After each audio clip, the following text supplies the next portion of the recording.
The art of calligraphy in Malay textile. Here are the samples of the textile in Malay world. For the introduction, textile art in the Malay cover a wide range of creation techniques. It can be created either using embroidery, crochet, knitting, and weaving. It involves with many process of textile printing and dyeing technique, and the application appear on the top of it. The decorative motif in Malay is what we call as ragam hias.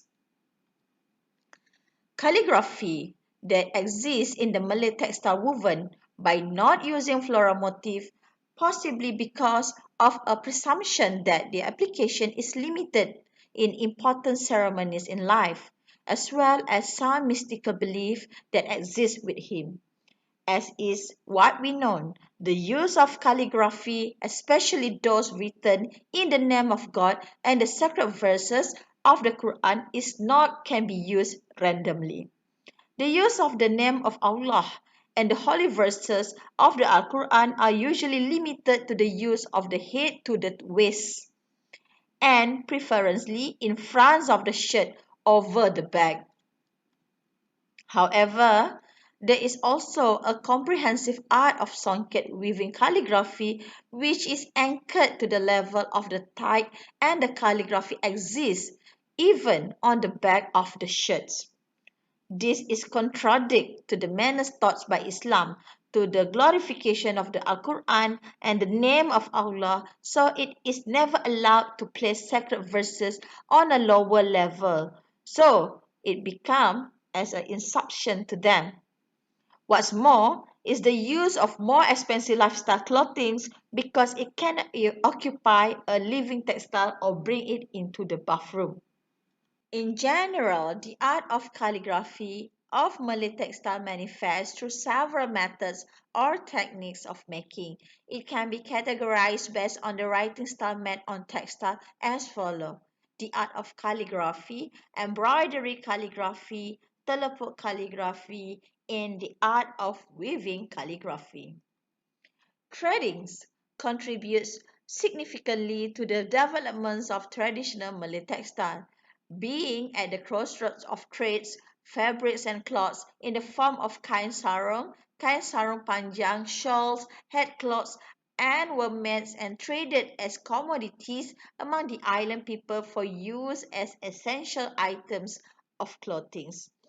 Cloths of special design and patterns were also commissioned for use by the royal courts of the Malay kingdoms. Foreign imports of cottons and silk cloths, silk yarns, gold and silver metallic threads acted as a stimulant to the highly ingenious and creative weavers. The impact of the introduction of these new materials, innovation of techniques and design have led to the founding of one of the world's richest heritage in traditional textile. So here, the materials apply on the textile in Malay world. First is cotton, which are the most common thread used by us. Second is silks, which is known as the expensive one and was first introduced by the China. Third, wool, the soft, wavy or curly, usually thick undercoat of various hairy mammals.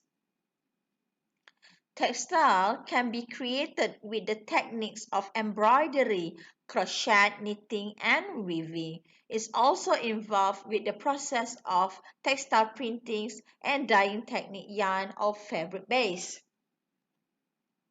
So here are the examples of the technique used by most people: embroidery, crochet, knitting, weaving, printing, and dyeing techniques.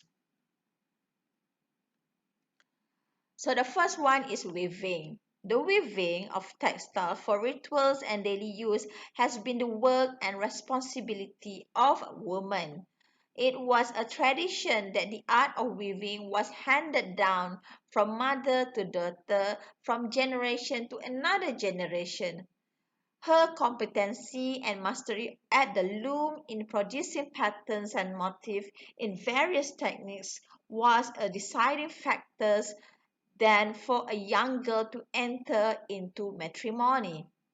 Hence, the weaving of patterns and motifs on the cloth was regarded as of love and in ensuring the weaver's self-esteem. So here are the sample of the weaving, the finished, the outcome of it. And second, embroidery. The art of embroidering in for the Malay people is using a gold thread was a cord art which gained popularity and by the 15th century has following of the Nyonya and Baba Melaka. It also flourished among the Minangkabau people in Sumatra.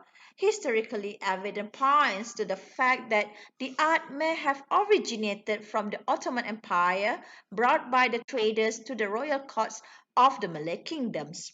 Great skill is required in stitching the gold thread on and around a paper cut patterns over a piece of fabric, usually velvet of a dark color stretched on a low frame. The sheen of the gold thread patterns intricately designed, seen against the dark color velvet usually create a stunning visual effect. So as you can see here, these are the sample of the embroidery which use the calligraphy on the top of it.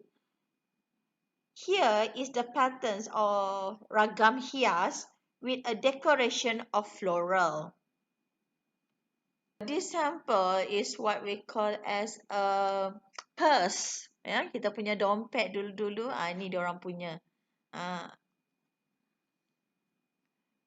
So this one is used for the protections for the Malay people dah zaman dahulu kala. They are using this one. Calligraphy design were incorporated onto textile for religious purposes. Inscriptions of Quranic verses or stylized form of the word Allah decorate the cloth used either as a banner, shawl, or decor. Messages in cloths woven, sewn, or embroidered serve specific needs, such as to protect the wearer from evil forces or act as a symbol of faith and identity of the wearer. Often, the message was intended to convey the hopes and dreams of the weavers or the wearer.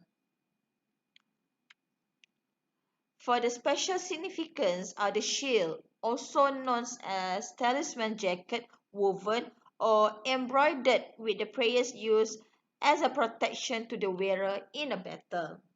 So this one, the embroidered with the calligraphy on the top of it, with the decoration of any symbolic images of Islam. The cloth is from the velvet materials. And this is another example. They believe if they are wearing this jacket with the use of calligraphy on the top of it, then they will get a protection. All right. So another example. The next one is crochet. The name derived from the French term crochet, meaning small hook. It is the process of creating fabric by interlocking loops of yarn threads using a crochet hook. This is the hook. Next is printing. So the block printing. So this is the wooden block. And this is the result of it. It started in the late of 1980s and it is described as any inkjet-based methods of printing colorant onto fabric. The four main methods of textile printings are block, roller, screen, and heat transfer printing. So these are the result of the blocks printing. Heat printing, heat press, yeah, screen printing, and roller printing. So these are what we call as the modern technique for the roller one. And number 5 is dyeing technique. It's a process of adding color to textile products like fiber, yarns, and fabrics. There are mainly two classes of dye, natural and man-made. Natural is usually they are taking the color from the flora and fauna, and the man-made usually is the color with a what we call as a combinations of any others material beside the natural one. So now is the types of woven. They have three types: ordinary, twine, and weaving threads of gold, SONGKET. For the ordinary woven, adhesive fabric or kain pelikat is a fabric that comes from India. This textile is woven geometrical pattern from cotton material. This weaving is often referred to as a fabric pattern moire, bogies, or many others names. Similarly, stripes and dots are round and smooth spots made by means of tie knots and dip the cloth pattern known as the rainbow or bandana in India. So this is what we call as kain pelikat. Ini selalu kan Fabian pakai, ya. Ada tak lagi yang pakai AJ pakai kain ni? The developments of reliable woven in Malaysia in connection with immigrants mostly made up of traders and Bugis Borneo has identified several types of woven fabrics. Some weaving patterns produced in Terengganu and Kelantan have been given names such as place of origins of the merchants. Ini bandana from India. This is fabric patterns from Bugis. You can see the color used for the patterns is more vibrant if compared to the Malay one. Okay, and also the line is much more bigger, but this one is smaller. You can see the spaces from one to another, and another comparison of this and this one. For this one, they are using the gold thread also. In this weave pattern, this is what we call as Samarenda. Samarenda, kain Samarenda, Samarenda. Yang ni lah you all. Okay. The patterns and the patterns of Palembang Bugis is also includes a cloth woven patterns of Muar and Johor. Ini kain dia. Kalau pakai kain ni kena menyanyi. Kain batik, yang ni steward tak boleh pakai. All ladies, you have to wear this. Ada satu kat rumah. Alright. Pakai-pakai kena pandai ikat. Kalau tak pandai ikat nanti terburai, jatuh. Nampak semuanya. Okay. Alright, next is batik. They have two types of batik, canting and block. The term batik is used generally to refer to cloth which has been decorated by a wax resist techniques. Okay, certain designs were designed for the exclusive use of certain social class, such as those used in courts of Central Java. So this is the process made by the all people during that time. So this is a batik block. From this block, they chop, satu-satu kat kain tu, so they become a one motif, one dramatic motif. So this is the block used for them. So this is the batik tulis. Ini kalau tak pandai tulis, tak cantik, jadi buruk. Alright, next, batik calligraphy. As Abi mentioned before, for the calligraphy batik, they are using the verses of Al-Quran. So tak boleh tulis sesuka hati lah. So everything is what have in Al-Quran, so they apply in batik. As you can see here, this is one of the example. Yeah, they are using calligraphy with the use of floral. This is very simple. As long as you understand the concept of Islamic, then you know how you want to write in your essay. So the most common motif and pattern used by them, ya, kalau dia buat gunakan motif ayam, chicken, okay, so dia akan susun secara berdiri, standing, bunga buluh, kerak nasi, pucuk rebung, siput daun sirih, and many more. Dia banyak sangat motif. But again, if they are using fauna motif, dia kena menggunakan konsep denaturalize and abstractions. Okay. So these are the patterns used for the batik. They are using full flowers, daripada atas sampai bawah, from top to bottom, tompa, pemidang, and kaki. And on the lowest part, this is what we call as kaki, pemidang, tengah, and all the motif. This is what we call full flowers. Okay, this is another example. So many example. Nak tengok lagi, tengok kat rumah kain batik sendiri yang mak kita pakai tu. Alright. Okay, next is twine and woven tie and dye. Ikat celup. Ikat celup. Pernah buat ni tak dulu kat sekolah?